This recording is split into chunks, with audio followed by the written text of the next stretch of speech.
चलिए रुक करते अगली अहम खबर का। झलाना में प्रदेश का पहला अत्याधुनिक वाइल्ड लाइफ इंटरप्रिटेशन सेंटर तैयार हो गया और यहाँ लेपर्ड्स से जुड़ी जानकारी को बेहद रोचक तरीके से प्रस्तुत किया गया है। एआर और वीआर तकनीक के माध्यम से आगंतुक वर्चुअल अनुभव ले सकेंगे और साथ ही विभिन्न मॉडल्स भी लगाए गए हैं। अतिरिक्त मुख्य सचिव आनंद कुमार, हौफ पवन उपाध्याय और मुख्य वन्यजीव प्रतिपालक अरुण प्रसाद ने केंद्र का दौरा कर व्यवस्थाओं का निरीक्षण किया। इस दौरान एसोसिएट एडिटर निर्मल तिवारी ने लिया इंटरप्रिटेशन सेंटर का जायजा। झालाना लेपर्ड रिजर्व का जो इंटरप्रिटेशन सेंटर है उसका मॉडर्नाइजेशन किया गया है, मॉडिफिकेशन किया गया है और खास बात यह है कि अब एआर वीआर तकनीक से आपको यहाँ सब कुछ नजर आएगा। ये एंट्री पर ही आपको वेलकम करता हुआ नजर आएगा यहाँ का जो सबसे मशहूर लेपर्ड है राणा।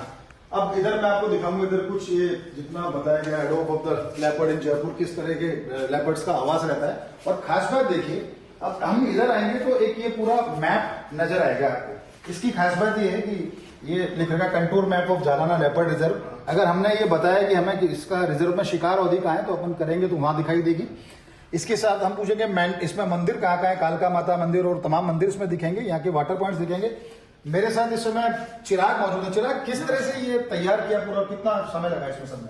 ये करीब 6 से 8 महीने लगा और काफी इनोवेटिव हमने इसमें टेक्निक, मैकेनिज्म ये सब कुछ यूज किया है जो काफी मतलब इंडिया में कभी फर्स्ट टाइम जैसे यूज हुआ है। चिराग, मैं ये भी जानना चाहूंगा जैसे जिस तरह से आप जैसे आपने ये तैयार किया है, हाँ, ये सब में कितना टाइम लगता है, किस चीज का बना हुआ है, मटेरियल कौन सा यूज किया है इसका और कैसे हेल्पफुल है यहाँ के फ्लोरा और फौना को जानने के लिए?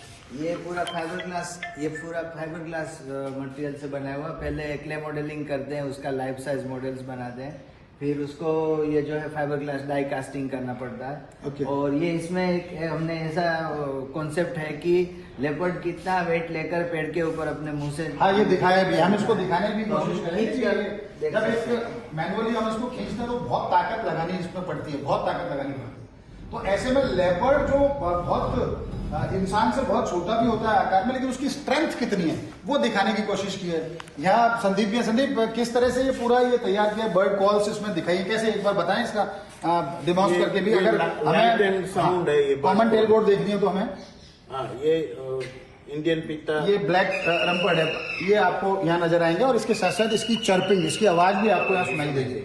और ये पूरा डेमो होने के बाद ही आप दूसरे को चला सकते हैं। अगर आपको इसमें अगर भारतीय मैना देखनी है, कॉमन मैना देखनी है तो आप कॉमन मैना के लिए आप इसको दबाएंगे तो दूसरा एक बार ये पूरा होगा। अब हमने ये कॉमन मैना का किया, कॉमन मैना की आवाज आई और साथ साथ इसको दिखाने की कोशिश की। संदीप, ये जो तैयार किया, जैसे आमंत्रण का भी यहाँ पर है, इसके साथ साथ आपने यहाँ पर भी मैं देख रहा हूँ कि ये इसमें विजन दिखाया गया है कि लेपर्ड का विजन कितना पावरफुल होता है जबकि ह्यूमन विजन कितना। तो ये लेपर्ड विजन है, इसमें आप देख सकते हैं स्पष्ट दिख रहा है अंदर, और ये ह्यूमन विजन है जिसमें, इसलिए लेपर्ड बहुत ज्यादा इफेक्टिव, बहुत ज्यादा कारगर शिकारी दिखता है उससे। नाइट में उसको क्लियर दिखता है, इंसान से ज्यादा क्लियर दिखता है। यही कारण है कि जब वो हर्ब्स के अंदर बीच में होता है जहाँ वीड्स होती हैं बहुत बड़ी बड़ी, लेपर्ड उसमें हमको देख सकता है लेकिन हम लेपर्ड को नहीं देख पाते हैं।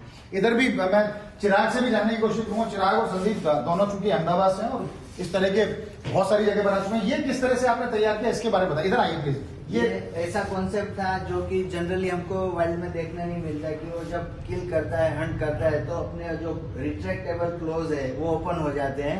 ये इनकी बात कर रहे हैं, ये ओपन, उससे पहले ये बंद रहता है इस तरह से, जैसे वो शिकार के ऊपर करता है ये खुल जाते हैं जी। जिसका रीजन होता है कि वो अपने क्लोज को सेफ रख सके ताकि जनरली चलने में वो घिसे नहीं और जब उसकी जरूरत हो तभी उसको निकाले और तब उनकी स्ट्रेंथ भी कायम रहे। देखिए उसके साथ साथ मैं आपको दिखाने की कोशिश करूंगा यहाँ तमाम पगमार्क्स में, हालांकि अभी जल्दी ही इसका वन मंत्री संजय शर्मा जी के द्वारा उद्घाटन भी होगा, लेकिन ये पगमार्क तैयार किए गए। अब जैसे अगर हम मेरे को लेपर्ड का देखना है तो चूंकि लेपर्ड ये डीपर मेरे को लगता है लेपर्ड है यहाँ है, तो मैं इसको दबाऊंगा तो ये लेपर्ड का यहाँ पर लाइट जलेगी और पता पड़ जाएगा लेपर्ड का पगमार्क इधर है। अगर मैंने बिज्जू का दबाया, चूंकि बिज्जू बी पर नहीं है यानी ये बिज्जू का नहीं है तो ये गलत हो गया, लाइट नहीं जलेगी। बहुत अच्छा कंसेप्ट है, बच्चे इसको देख सकते हैं। साथ ही साथ बहुत सारी ये बटरफ्लाइज का इसमें दे रखा है, इसमें ये फायर फ्लाइज का दे रखा है, इसमें ये वल्चर दिखा रखी है। तो वल्चर का लाइफ स्पान क्या होता है, उसका किस तरह से इकोलॉजी सिस्टम, उसका क्या महत्व, तमाम बातें इसमें देखने को मिली है। खास बात यह है कि जब इसका उद्घाटन हो जाएगा, यहाँ आने वाले टूरिस्ट, यहाँ आने वाले शोध छात्र, यहाँ आने वाले पर्यटक, यहाँ आने वाले वन्यजीव विशेषज्ञ उनके लिए भी बहुत कारगर सिद्ध होगा, क्योंकि बहुत सारी बातें ऐसी हैं जंगल की, जंगल का कानून, जंगल की बातें, जंगल का जीवन, ये तभी हम समझ पाएंगे जब हम इस इंटरप्रिटेशन सेंटर में आएंगे। जैसे मैंने पहले बताया था कि एक ह्यूमन से 5 गुना ज्यादा वजन, यानी एक लेपर्ड अपने वजन से 5 गुना ज्यादा वजन को उठा करके पेड़ पर क्लाइंब कर लेता है। किस तरह से यहाँ पर शिकार का दिखाया, ऐसे तमाम बातें उसको यहीं आकर पर्यटकों को, दर्शकों को जानने को मिलेंगी। तो चले आइए जालाना लेपर्ड रिजर्व, देखिए यहाँ का इंटरप्रिटेशन सेंटर, और जिस तरह से चिराग, संदीप और तमाम टीम, जितेंद्र सिंह शेखावत जो यहाँ के रेंज ऑफिसर हैं, डीसीएफ विजयपाल सिंह और तमाम जो अधिकारी हैं, उनकी जो मेहनत है वो आपको यहाँ साकार होती नजर आएगी। और निश्चित तौर पर जब आएंगे तो कुछ ना कुछ अपने साथ बेहतरीन यादें, समझ, सोच साथ लेकर जाएंगे।